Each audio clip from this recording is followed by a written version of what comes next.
लोक निर्णय 2024।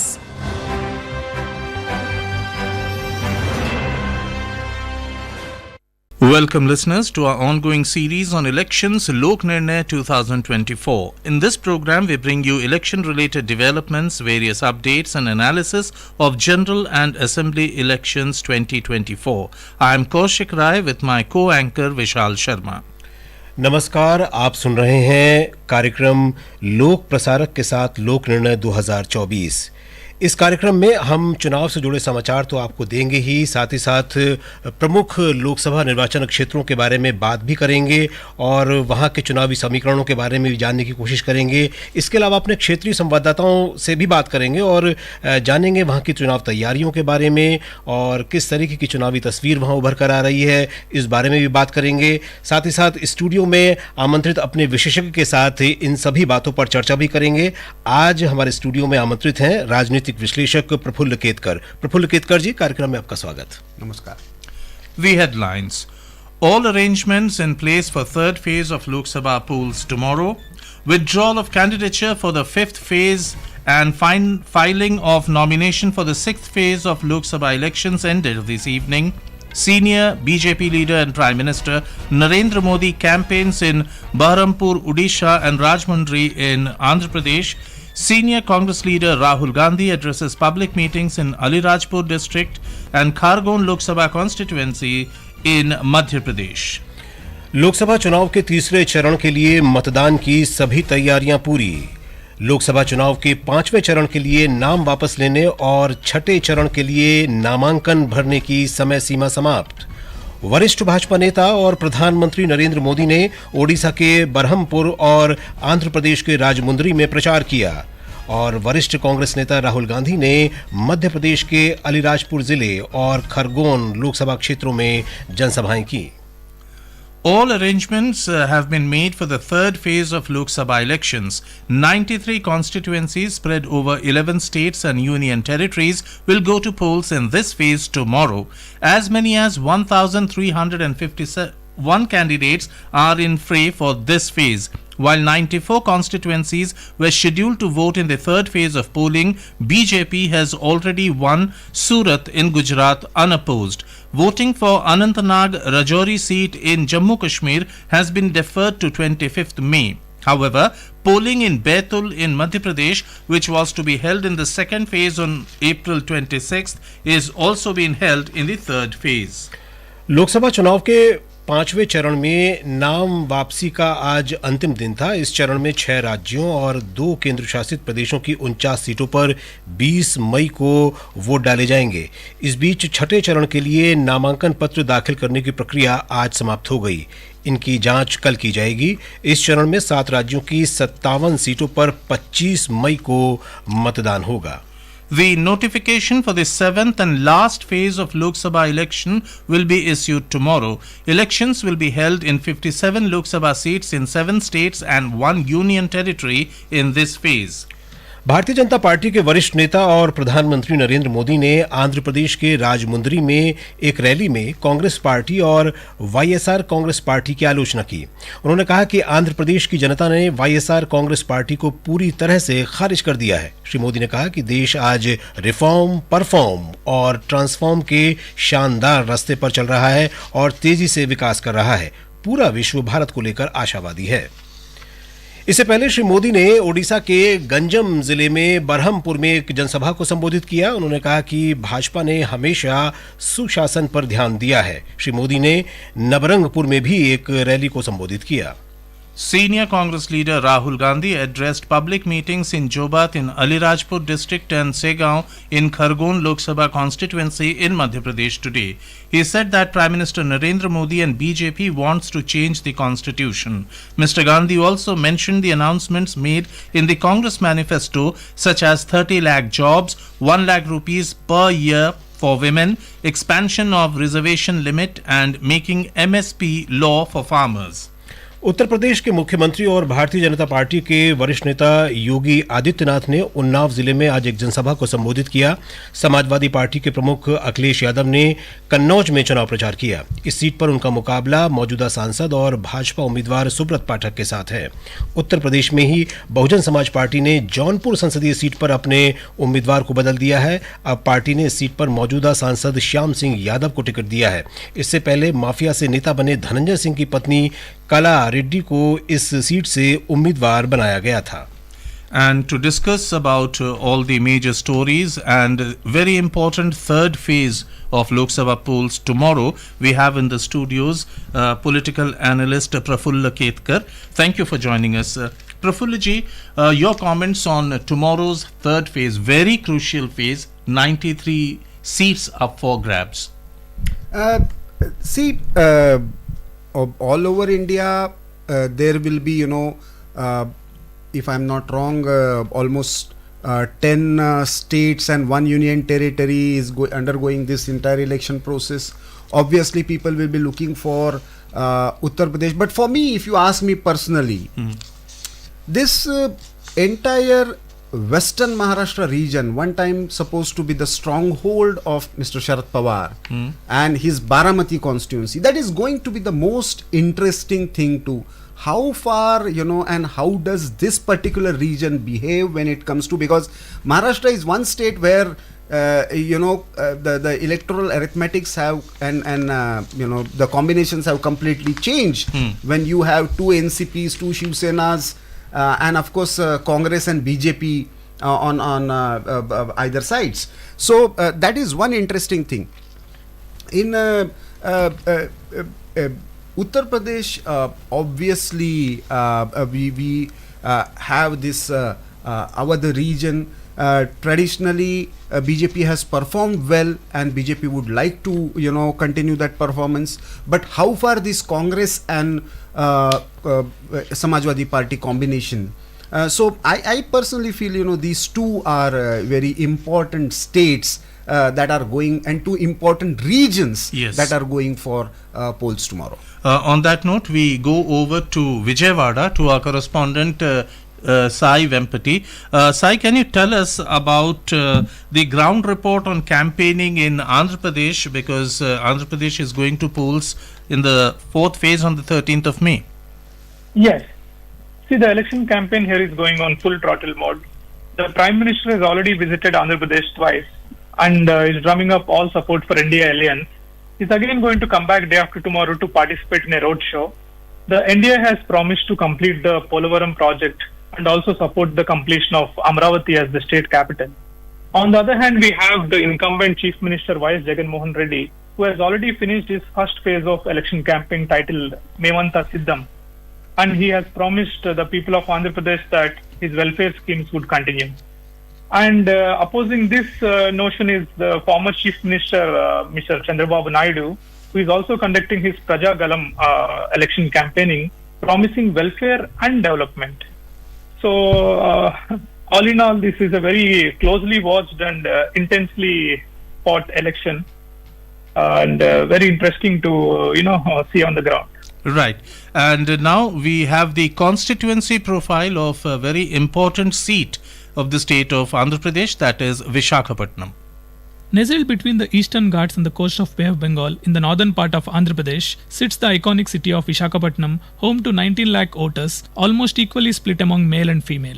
Apart from being the headquarters for the Eastern Naval Command, Visakhapatnam has one of the biggest major ports and a flourishing pharma special economic zone. The constituency is known to be a launchpad for first-time contestants who come with diverse experience in fields like bureaucracy, education and philanthropy. Contesting from the NDA alliance is M. Sri Bharat from the Telugu Desam party. Mr. Bharat lost the previous election in 2019 by 4,400 votes, despite the Telugu Desam party winning 4 out of the 7 assembly constituencies in this Lok Sabha segment. The main rival YSR Congress party has fielded Botsa Jhansi Lakshmi, a senior leader who earlier served as Member of Parliament from the nearby Vijayanagaram constituency. While the YSR Congress party is promising to make Visakhapatnam the executive capital of Andhra Pradesh, the Telugu Desam party plans to convert Visakhapatnam into a fintech and healthcare hub. The privatization of Visakhapatnam steel plant remains an important electoral issue though. As the Lok Sabha and state assembly elections are being held simultaneously, the possibility of local issues impacting the outcome of Lok Sabha result remains high. That was our correspondent, Sri Sai Vempati, giving the constituency profile of Vishakhapatnam. Prafullaji, the Prime Minister was in Andhra Pradesh today, another very important key southern Indian state going to polls in the fourth phase on 13th of May. There is the NDA, BJP plus TDP plus Janasena party this time, and the YSR CP, also the Congress. And here the two siblings, that is the incumbent chief minister, is also fighting his own sister, who is the Congress president. Interestingly, Prime Minister going to Andhra Pradesh today, and his mantra of good governance, perform, reform, transform. Your take? See, this relationship between the BJP and YSR Congress has been very interesting, because on very many crucial issues, actually YSR Congress has came on board in supporting center government. But when it comes to the delivery on the ground, it has never taken a stand as Mamata Banerjee or TRS would take, that is of anti-Delhi at any cost. But you know what is the difference? Like we were discussing Vishakhapatnam constituency.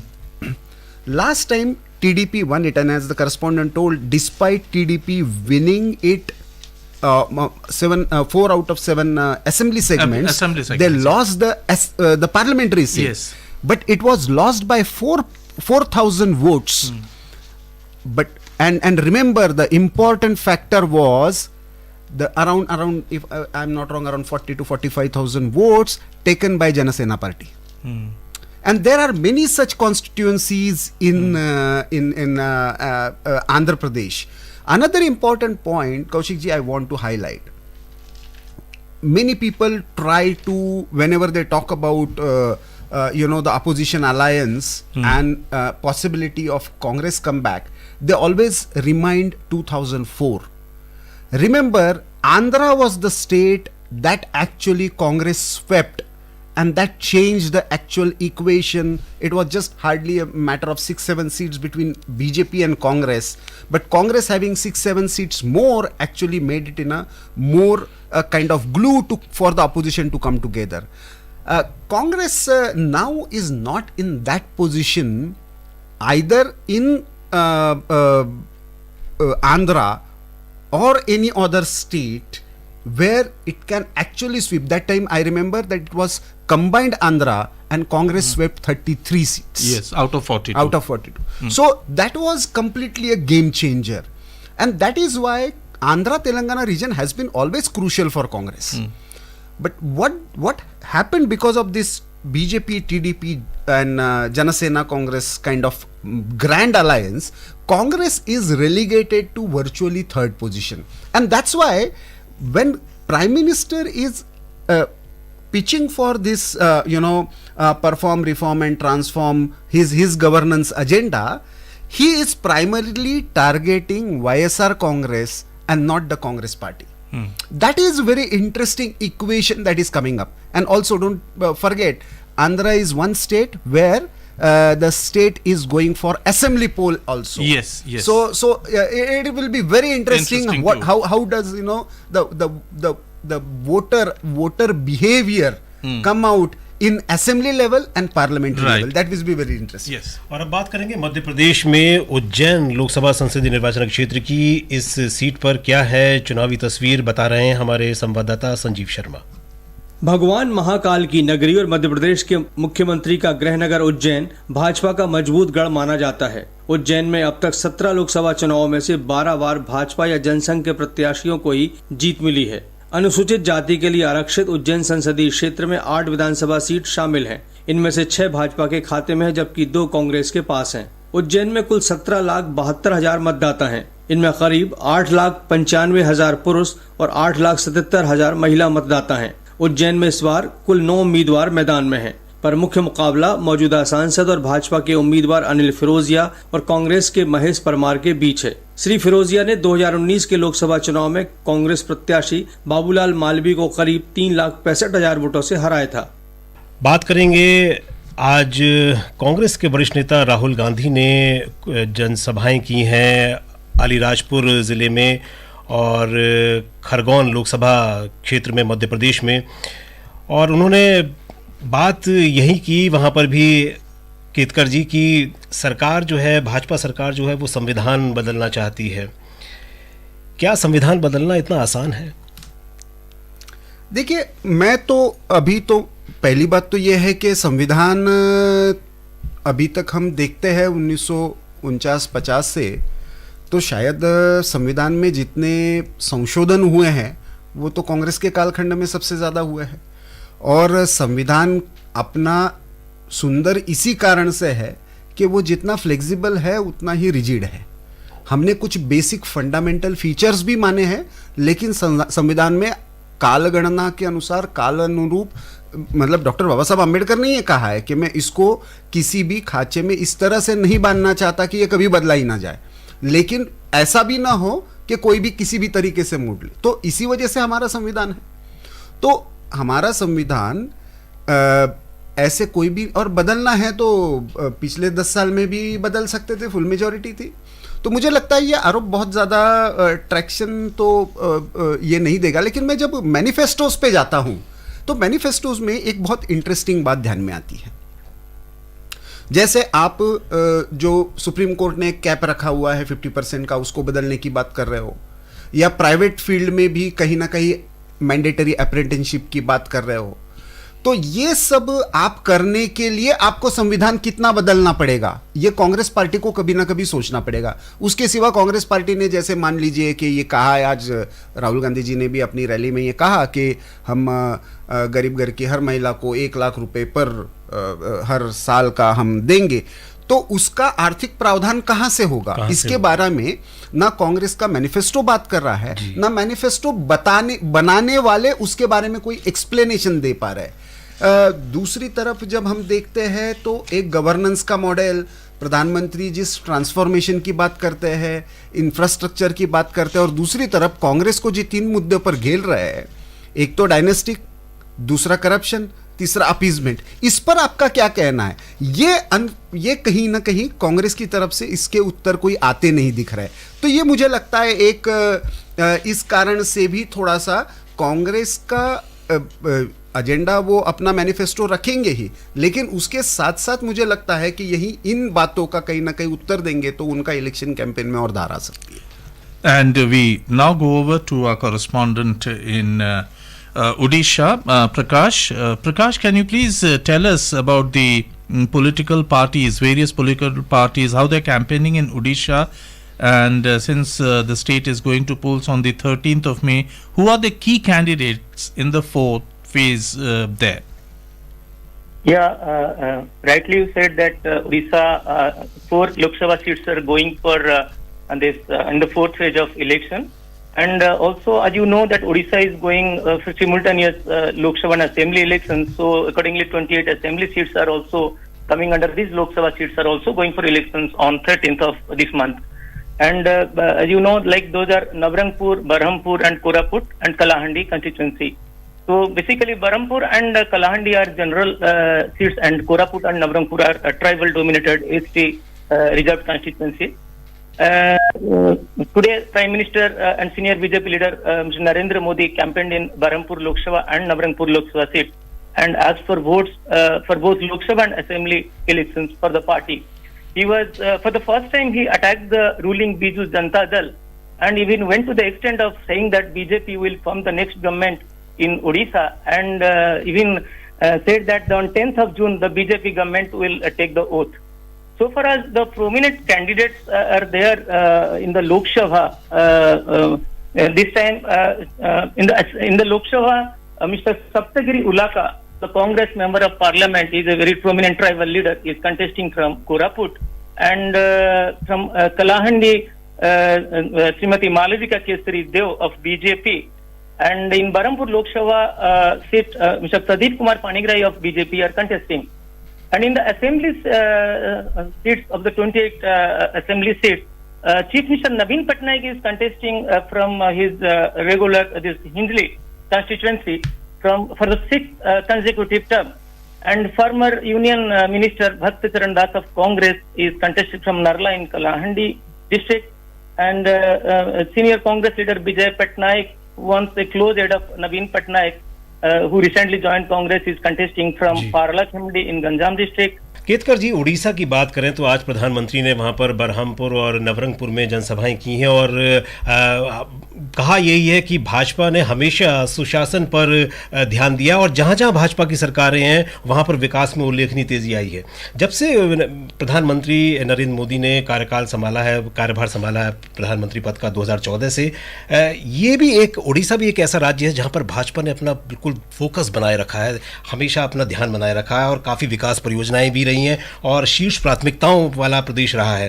तो अब भाजपा का क्या आपको वहां लगता है कि भाजपा, अभी वहां पर विधानसभा चुनाव भी होना है, भाजपा का लक्ष्य आपको क्या लग रहा है? ज्यादा से ज्यादा लोकसभा चुनाव में सीटें लेना या उड़ीसा की सत्ता पे काबिज होना? देखिए, ये हमने आंध्रा का डिस्कस किया, वैसे उड़ीसा इंटरेस्टिंग राज्य है और पिछली बार उड़ीसा ने क्लियर कट एक मैंडेट दिया था जहां पे विधानसभा में वो बीजू जनता दल के साथ गई थी, लोकसभा में वो भाजपा के साथ गई थी। रिलेटिवली ईस्टर्न पार्ट में भी उड़ीसा ये एक तरीके से बैकवर्ड कहा जाता है कहने के डेवलपमेंट पैरामीटर्स के संदर्भ में, लेकिन ये हमारे भारत के मतदाता की मैच्योरिटी को दिखाता है कि वो विधानसभा के लिए एक को मतदान कर रहा है और लोकसभा के लिए दूसरे को मतदान कर रहा है। मजे की बात यह है, पिछले 5 साल में जैसे मैंने वाईएसआर कांग्रेस का कहा, वैसे उससे भी ज़्यादा यदि गवर्नेंस के इश्यूज के मामले में सबसे अच्छा कोऑर्डिनेशन किसी का रहा हो तो शायद बीजेपी और बीजेडी की गवर्नमेंट्स का रहा। जहां तक सेंटर की स्कीम्स इंप्लीमेंट करने की बात है, और आज भी बीजू जनता दल का और खास करके नवीन पटनायक का अपना वहां पे एक स्पेशल ट्रैक्शन है उनकी लीडरशिप को लेकर। उनकी समस्या अलग है। बीजू जनता दल की सेकंड रिंग लीडरशिप अभी लगभग ना के बराबर है। जो 2-3 प्रमुख लीडर थे, जैसे इस बार की उनकी जो कटक की कॉन्स्टिट्यूएंसी है वहाँ के नेता है, तो वो भी बीजेपी में आ गए हैं। तो ऐसे में मुझे लगता है ये इंटरेस्टिंग होगा इस बार विधानसभा में भी और लोकसभा में भी उड़ीसा के मतदाता कैसे मतदान करते हैं। बस एक बहुत संक्षेप में ये भी जानना चाहेंगे कि नवीन पटनायक ने इस बार INDI गठबंधन से दूरी बना के रखी है, क्या इसके पीछे उनकी रणनीति लग रही है आपको? देखिए, ये बीजू पटनायक के समय से उड़ीसा का जो ये कैरेक्टर रहा है वो एंटी कांग्रेसिज्म का रहा है, और उन्होंने अपनी जितनी भी पैड बनाई है वो मूलतः कांग्रेस से लड़कर बनाई है। इस कारण से वो कांग्रेस के साथ जाकर अपनी राजनीति को आगे नहीं कभी भी बढ़ा सकते। उनको बीजेपी के साथ रहने में, क्योंकि उन्होंने शुरू के समय में तो वो अलायंस रहा ही है, अभी वो एक अपनी स्पेस, उनकी प्रॉब्लम पार्टी में नेक्स्ट रंग लीडरशिप की या लीगेसी की है। आगे कौन? बीजू जनता दल में नवीन पटनायक के बाद का नेता कौन, ये मूल प्रश्न अभी बीजेडी के सामने है। जी, और अब चलेंगे लखनऊ, जहां पर हमारे संवाददाता सुशील तिवारी मौजूद हैं। सुशील, उत्तर प्रदेश की 10 लोकसभा सीटों पर चुनाव होने जा रहा है, तीसरे चरण में मतदान होने जा रहा है। क्या सियासी समीकरण अब आप देख रहे हैं वहां पर? देखिए, सियासी समीकरण इस प्रकार से है कि बड़े बड़े दिग्गजों की प्रतिष्ठा जो है वो दांव पर है और विरासत बचाने की भी जंग है। अगर आप संभल में देखें तो शफीकुर रहमान बर्ग जो सांसद थे समाजवादी पार्टी के, उनके देहांत के बाद उनके पोते को टिकट मिला है, वो उनकी विरासत बचा रहे हैं। और राजवीर सिंह राजू भैया जो है, जो एटा से लड़ रहे हैं, मौजूदा सांसद है, कल्याण सिंह की विरासत बचा रहे हैं।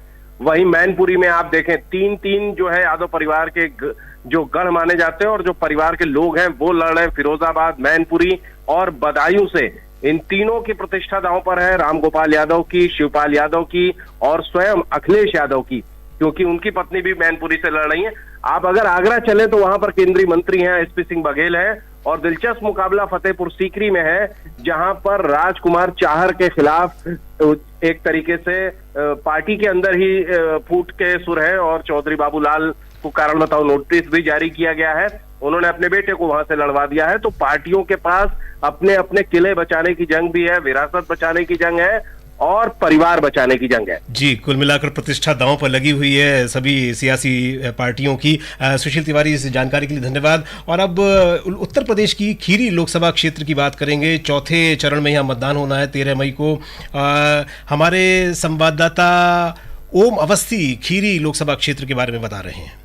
खीरी लोकसभा क्षेत्र में जनपद की 5 विधानसभाएं पलिया, निघासन, गोला गोकरणनाथ, श्रीनगर और लखीमपुर आती हैं। इस लोकसभा क्षेत्र में कुल 18,62,459 मतदाता हैं। इनमें 9,87,644 पुरुष मतदाता, 8,74,783 महिला मतदाता और 42 थर्ड जेंडर मतदाता शामिल हैं। पहले आम चुनाव से अब तक सबसे ज्यादा 9 बार कांग्रेस, 4 बार भाजपा, 3 बार सपा और एक बार जनता पार्टी और प्रजा सोशलिस्ट पार्टी ने इस सीट पर जीत दर्ज की है। इस बार अजय कुमार मिश्र के लगातार तीसरी बार भाजपा से चुनावी मैदान में उतरने से यह सीट अहम मानी जा रही है। इस बार अजय मिश्र के सामने गठबंधन के प्रत्याशी के रूप में समाजवादी पार्टी के उत्कर्ष वर्मा और बसपा के अंशय कालरा मुकाबले को त्रिकोणीय बना रहे हैं। बसपा प्रत्याशी अंशय कालरा पंजाबी समाज से आते हैं और पश्चिमी उत्तर प्रदेश में उनका व्यवसाय है। सभी दलों ने अपने प्रत्याशियों के समर्थन में प्रचार शुरू कर दिया है। भाजपा प्रत्याशी के समर्थन में पार्टी के वरिष्ठ नेता और प्रधानमंत्री नरेंद्र मोदी समेत केंद्रीय रक्षा मंत्री राजनाथ सिंह, प्रदेश के दोनों उप मुख्यमंत्री ब्रजेश पाठक और केशव प्रसाद मौर्य जनसभाएं कर चुके हैं। वहीं सपा और बसपा के बड़े नेताओं की भी आने वाले दिनों में यहां जनसभाएं प्रस्तावित हैं। The Uttar Pradesh Chief Minister Yogi Adityanath today campaigned in Unnao district and also addressed other rallies. So also the Samajwadi Party leader Akhilesh Yadav and Bahujan Samaj Party leaders also conducting rallies and electioneering at various places. 10 big seats in Uttar Pradesh going to polls tomorrow, and many futures and statures at stake. This is another dynastic bastion which is at stake. You know, if Yadav family has to have relevance in Uttar Pradesh politics, they have to save this bastion. Last time we remember, you know, despite SP-BSP alliance, it was BSP who got benefited out of this alliance. Samajwadi Party could retain the 5 seats that it had won in 2014, but this was the region which they had by and large retained. So it will be really interesting. The Khiri constituency that you discussed, that is of course going in the next phase. That is another, because Lakhimpur Khiri, you know, was in news for you know, wrong reasons, and this BJP sitting MP, despite SP-BSP alliance, he could, you know, retain this seat with 54% vote share last time. Now, does it make any change after Congress and Samajwadi Party coming together? Let's see. And also, interestingly, the Maharashtra is going to polls tomorrow, 11 seats. Your last word on this? As I said, you know, it is on the one hand, it is the you know, Akhilesh Yadav and his family, and the other hand, it is Sharad Pawar and his family. 2 dynastic bastions are, you know, going for polls tomorrow, and the future of India Alliance actually is going to be dependent on these 2. You know, how does, you know, these 2 bastions behave in electoral terms? Right. And on that note, Prafulla Ketkar ji, thank you so much for joining us in the studios today and enlightening our listeners with your valuable inputs. श्रोताओं, ये कार्यक्रम आपको कैसा लगा हमें जरूर बताएं।